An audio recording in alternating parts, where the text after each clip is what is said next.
Meus fofos, tudo bem com vocês? Tô com saudade de vocês, viu?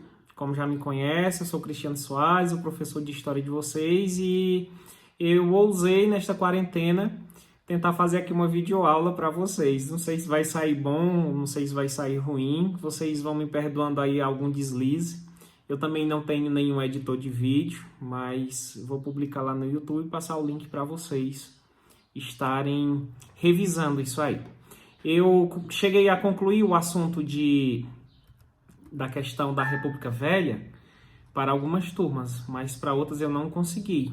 Então vou fazer uma revisão dessa questão para a gente conseguir estudar direitinho, tá certo? Em casa, rever o conteúdo para ficar com o conteúdo na ponta da língua.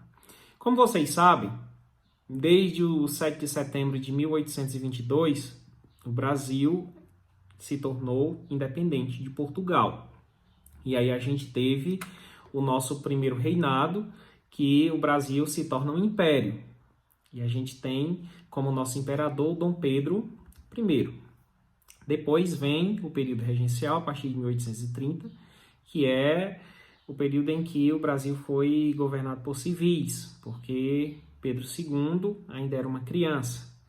E aí, quando a gente chega na década de 40, dos anos 1800, a gente vai ter o início do segundo reinado, onde o Dom Pedro II vai ser sagrado imperador e defensor perpétuo do Brasil. O Dom Pedro II, como vocês sabem, foi o governo brasileiro que durou mais tempo, né? Foi o governante brasileiro que governou por mais tempo, ele governou por 49 anos, e nesses 49 anos em que ele governou o Brasil, tiveram muitas questões, muitas questões. O Brasil teve muita história para ser contada. Como a gente sabe, um dos maiores karmas do Brasil, uma das maiores vergonhas do nosso país é a questão da escravidão. A escravidão de pessoas pelo quesito cor, somente pela questão do detalhe cor. Como a gente sabe, a população africana que veio trazida à força aqui para o Brasil, ela foi escravizada por mais de 300 anos no nosso país. E com a chegada do segundo reinado, foi aumentando também a questão dos clamores pela questão da abolição. Os movimentos abolicionistas foram crescendo cada vez mais no Brasil. O Dom Pedro se institucionalizou como um grande monarca, como um grande administrador, porém, a mola mestra da questão da economia do nosso país, ela se situava em dois detalhes: o café e a escravidão. Sem escravidão não se tinha café. E por essa razão, sem café não se tinha dinheiro. E aí, o Dom Pedro, ele, muito apertado pela questão da Inglaterra, que já estava na Revolução Industrial, ele começa a sancionar leis, juntamente com o Parlamento Brasileiro, que vão de encontro a essa questão do fim da escravidão. Então, a partir de 1850, a gente vai ter a assinatura da Lei Eusébio de Queiroz. Essa Lei Eusébio de Queiroz, ela proíbe o tráfico negreiro para o Brasil.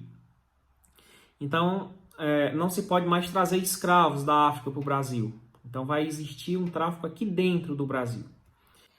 E aí, em 1864, surge a Guerra do Paraguai, o maior conflito armado que a gente tem nas Américas, naquele período, e talvez tenha sido o maior conflito armado de todos os tempos. E quando chega o ano de 1888, a princesa Isabel vai sancionar a Lei Áurea, que dá a liberdade aos escravos. Então, essas questões fizeram com que o Império do Brasil ele ficasse cada vez mais fraco, né? Ele perdesse as suas forças, porque não foi do agrado dos cafeicultores a questão do fim da escravidão. Eles queriam a manutenção desse sistema de trabalho degradante e altamente cruel, como foi a escravidão. E aí, um ano depois da questão da escravidão ter chegado ao fim, entre aspas, né, a gente vai ter a queda da monarquia, a 15 de novembro de 1889. O Marechal Deodoro da Fonseca, ele vai declarar a República. E aí, entre os anos de 1892 até 1894, a gente vai ter a chamada República da Espada. Por que República da Espada? Porque o Brasil, neste período, ele foi governado por dois marechais do Exército. O Marechal Deodoro da Fonseca, o primeiro, e o segundo, o Marechal Floriano Peixoto. A gente teve aí, antes da Constituição, a gente teve o chamado governo provisório, que foi entre 1889 até 1891.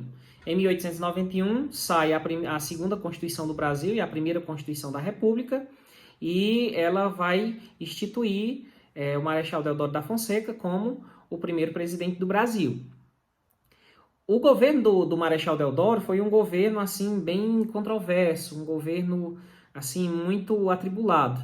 Né? A gente teve neste tempo aí como o ministro da Fazenda, o Rui Barbosa, e o Rui Barbosa ele adotou uma política que, para estimular a questão da economia, uma política assim pouco corriqueira, né? Pouco usual, que foi a chamada política do encilhamento. Em que consistia esta política? Consistia em colocar muita moeda para as pessoas, ou seja, na sociedade. Eles imprimiram moeda e colocaram. E a gente sabe que a quantidade de dinheiro que está no mercado, ele só pode ser impresso com base nas riquezas que o país produz, que é o produto interno bruto. Então, essa política do encilhamento do Rui Barbosa, ela teve como desfecho uma grave crise econômica, teve inflação, teve especulação financeira, teve muitas coisas assim altamente negativas, tá certo? E aí isso fragilizou demais o governo do Marechal Deodoro. E aí, com o advento da Constituição Republicana, a gente vai ter algumas mudanças na questão do país. Uma das mudanças é que o Brasil deixa de ser o sistema monárquico e passa a ser um sistema republicano, né? Então passa a ser República Federativa dos Estados Unidos do Brasil. E essa República Federativa dos Estados Unidos do Brasil, ela vai estar no tripé de três poderes: o Executivo, o Legislativo, que é bicameral, porque tem duas câmaras, tem a Câmara dos Deputados e os senadores da República, e a gente vai ter o Poder Judiciário também. Né? E aí vai ser instituído o voto universal, que anteriormente não era. Só que observem, esse voto universal ele é bem curioso. O primeiro detalhe é que só podiam votar maiores de 21 anos de idade. Não podia ser analfabeto, não podia ser mulher. Era só para homens. E outro detalhe é que esse voto ele era aberto, ele não era secreto. Então isso favoreceu uma política que durou muito tempo, que foi a chamada política do voto do cabresto, né? Que ela perdura, se você analisar, né, em cidades pequenas como a nossa, perdura até os dias de hoje. Né? A questão das eleições diretas, né, passou a ter eleição direta, excetuando a primeira eleição, que foi a do Deodoro, que ela não foi direta porque ele foi indicado, tá certo? E aí a gente conclui esse momento do Deodoro porque ele fechou o Congresso Nacional e decretou estado de sítio. Quando ele cometeu esse arbítrio, então os cafeicultores, a burguesia brasileira, eles não foram a favor. E o Deodoro, ele perdeu todos os poderes, porque ele não teve o exército a favor dele, ele não teve os cafeicultores a favor dele. Então, a única coisa que sobrou para ele, mesmo declarando o estado de sítio, porque quando você declara o estado de sítio, você concentra muitos poderes na pessoa do executivo, ou seja, na pessoa do presidente. Ele declarou o estado de sítio, mas o exército não obedeceu, como os cafeicultores também. Então, não restou nada a Deodoro se não fosse a renúncia. Então, ele renuncia e quem vai assumir é o seu vice, que é o Marechal Floriano Peixoto. O Floriano Peixoto é conhecido como o consolidador da República no Brasil. Né? Ele tinha uma grande firmeza, era o chamado Marechal de Ferro. E ele fez algumas medidas populares, sobretudo no Rio de Janeiro. Né? Rio de Janeiro, como vocês sabem, naquela época era a capital da República. A capital da República passa a ser em Brasília somente na década de 60. Então ele fez a questão da redução dos aluguéis, ele construiu novas casas populares, ele deu incentivos para baixar o preço da carne, para as pessoas comerem carne, né? Então ele fez uma política meio populista, para ele ter um pouco do apreço, né, da população pelo sistema republicano. o Marechal Floriano Peixoto faz isso, e a República se consolida no poder dele. Porém, nesse período republicano, a gente vai ter várias revoluções, né? A gente vai ter a chamada Revolução Federalista, a gente vai ter a Revolta da Armada, né? Os federalistas, eles tinham aí o Júlio Cartilho, tinha o Gaspar da Silveira Martins, né? Que era conhecido como os Maragatos.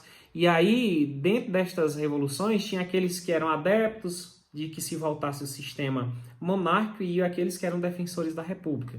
Então, foi bem tribulado, foi bem difícil neste momento. E aí a gente vai ter também a questão da revolta da Armada, né? Os marinheiros estavam se sentindo em segundo plano, porque a gente já estava no segundo governo e a gente só tinha o protagonismo do Exército, não se tinha o protagonismo da Marinha. Então essa revolta da Armada, os marinheiros, a Marinha ameaça de bombardear a cidade do Rio de Janeiro, mas o Floriano Peixoto ele responde à altura. Ele compra uns encouraçados nos Estados Unidos e aí ele vai atacar, ele vai defender a cidade do Rio de Janeiro, a capital da República, e vai atacar esses revoltosos, tá certo? Então, rapidamente ele abafa todas essas revoltas que surgem aí. E aí, quando encerra o governo dele, em 1894, a gente entra na chamada República Oligárquica, né? Se a gente anteriormente, a República, a gente tinha uma monarquia, agora a gente vai ter uma oligarquia. Se a monarquia era governo de um, a gente vai ter a oligarquia, que é o governo de poucos. Então, a população vai ver que foi a troca dos 6 por meia dúzia, mas que, na verdade, vai ver que foi até pior ainda essa situação. Por quê? Porque essas oligarquias, elas vão dividir o poder e vão fazer alternância de poder entre paulistas, que eram grandes produtores de café, e entre mineiros, que eram grandes produtores de café também, mas além do café eles produziam o leite. E aí, alguns historiadores, eles dão a nomenclatura de política do café com leite. Por quê? Porque houve uma alternância de poder. 4 anos passavam no poder os paulistas, 4 anos passavam no poder os mineiros. E assim eles foram se sucedendo dentro do governo. E aí, neste período, a gente vai ter a questão do voto de cabresto, né? As negociações foram abertas. Se o voto é aberto, né, então aquelas pessoas que eram considerados chefes de município, né, os chamados coronéis, que não era uma patente militar, mas era uma patente política, então esses coronéis eles vão ter os seus currais eleitorais. E aí eles vão fazer essa barganha para conseguir estarem sempre nos cargos políticos mais altos. Então, eles vão fazer tudo que está ao controle deles, tá certo? Eles vão enfatizar muito essa questão do coronelismo, a questão das fraudes eleitorais, a manipulação dos resultados, né? Quando o adversário ganhava, que o perdedor era mais forte do que o outro, tinha a questão da chamada degola, que é quando eles não aceitavam que o seu rival, o seu adversário político ganhasse. Eles tinham a questão de uma pessoa votar mais de uma vez, tinha mais de um registro. Então, era muito suja, muito suja. Se hoje a gente acha a política um pouco conturbada, em pleno século XXI, você imagine aí no início do século XX no Brasil.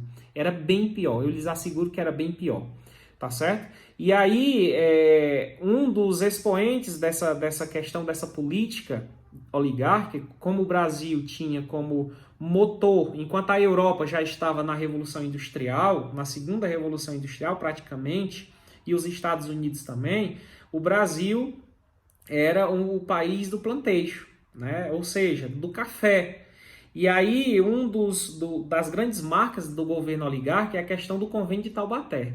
O que consistia esse Convênio de Taubaté? Eles tomavam emprestado dinheiro lá fora, e aí estavam produzindo café demais aqui, e como vocês sabem, a lei da oferta e da procura, né? Se eles estavam colocando muito café no mercado, esse café iria perder preço, aliás.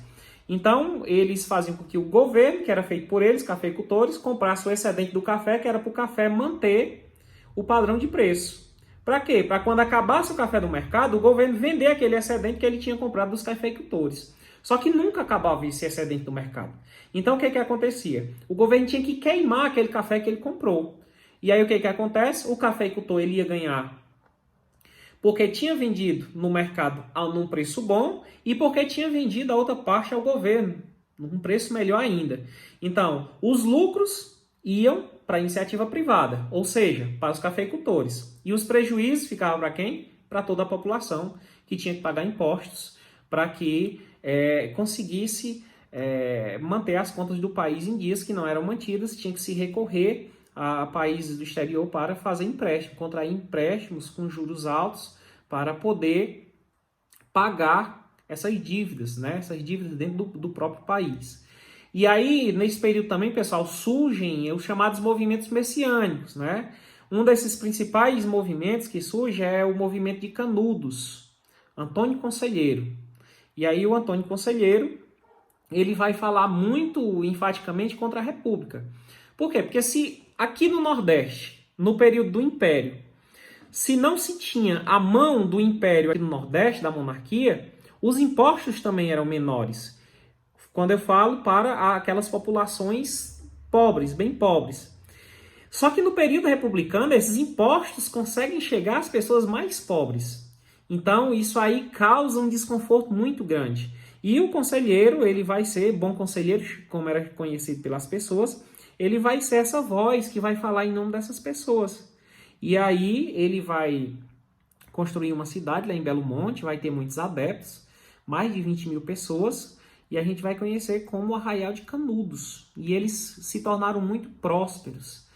Só que vendo isso e chegando ao sudeste do país, ao Rio de Janeiro, de que se tratava de um movimento monarquista, porque ele falava contra esse regime de governo, ele falava contra a República, então ele ficou conhecido como um regime monarquista mesmo sem ser. Ele falava muito contra a questão do casamento, que agora era uma instituição do governo e não mais uma instituição religiosa, porque com o advento da República, a questão do Estado passa a ser laico, tem-se o fim do padroado, né? Então o Estado brasileiro deixa de ter uma religião oficial, como tinha no período do Império, que era o catolicismo, e agora vai ter nenhuma religião oficial. O Estado, a partir de agora, é laico. Então, o Antônio Conselheiro ele vai falar muito sobre essas coisas. Mas o Exército Brasileiro vai ser enviado pelo governo para destruir o Arraial de Canudos. E o Arraial de Canudos se fortificou, se armou, e o Exército teve que fazer 4 expedições para poder fazer a carnificina que eles fizeram, que foram mortas mais de 20 mil pessoas no Arraial de Canudos, né? A chamada, aqueles que não eram mortos à bala, aqueles que escaparam, né? Que disseram que ia ter clemência, que se entregasse, e que na verdade não teve, o exército da época enganou, e aí foram mortos decapitados, né? A chamada gravata vermelha, né? Soldados passavam a faca na garganta daquelas pessoas do Arraial de Canudos. Então isso é outra cena da nossa história muito triste, muito vergonhosa para o nosso país. Outro movimento que foi bem forte no Nordeste, no período da República Velha, foi a questão do cangaço, que tem como grande expoente o Lampião, né, sua esposa Maria Bonita. E aí as razões do cangaço eram exatamente essa questão da miséria crônica da população nordestina, por causa da seca, da miséria, da violência dos coronéis, né, que mandavam em tudo, e as pessoas, muitos no período de seca, ficavam totalmente desamparados, morriam de fome. Porém, a gente sabe que o fim do cangaço foi a morte e a decapitação desses cangaceiros, e a cabeça deles foi apresentada em praça pública, né, para que ficasse de recado para aqueles que desejassem fazer aquilo que os cangaceiros faziam. E aí, essa República Velha ela vai findar na década de 1930, quando a gente tem a chegada do Getúlio Vargas, tá certo? Mas aí são cenas dos próximos capítulos. Eu peço desculpa aí a vocês, o vídeo vai ter algumas edições, porque tem um momento aqui que o celular caiu do tripé, né? Vocês estão vendo que eu comecei de dia, já caiu à noite, já está mais escuro. Eu peço desculpa pela questão da iluminação também. E no mais, eu pediria a vocês, pessoal, que vocês aproveitassem esse tempo de quarentena em casa, tá certo? Essa questão do isolamento social não é um período de férias que a gente tem para a gente estar nas calçadas, confraternizando com as pessoas, indo visitar os colegas. Pelo amor de Deus, fiquem dentro de casa. A arma mais eficaz que nós temos contra o coronavírus, esse vírus tão letal e tão perigoso que está se aproximando de cada um de nós, é o isolamento social e a higiene. Então mantenha a sua casa limpa, arejada, lave sempre suas mãos quando tocar em alguma coisa, tá certo? Procure não sair de casa, tenha essa responsabilidade de fazer isso. E outra coisa que a gente precisa ter muito cuidado também, que é muito letal, tanto quanto a questão do coronavírus, a questão das fake news. É muita notícia mentirosa rolando pelos grupos de WhatsApp, pelos vídeos no YouTube, pelas redes sociais. Então, por favor, quebrem essas correntes de fake news. Quando vocês verem alguma coisa que vocês imaginarem assim, será que isso realmente procede? Não encaminha, tá certo? Só encaminha se for dado oficial, se for coisa que venha a realmente ajudar a população. Algo que vai causar temor, que vai causar pânico, não adianta a gente estar transmitindo, tá certo? Então vamos cortar essa corrente da fake news, porque assim a vida da gente vai melhorar nesse período que a gente está dentro de casa. No mais, eu quero desejar muita saúde para vocês, viu? Um cheiro bem grande, tô morrendo de saudade dos meus fofos e das minhas fofas, tá certo? E até em breve, tá bom? Um beijão no coração de cada um de vocês do Tio Cris. Tchau, tchau, viu?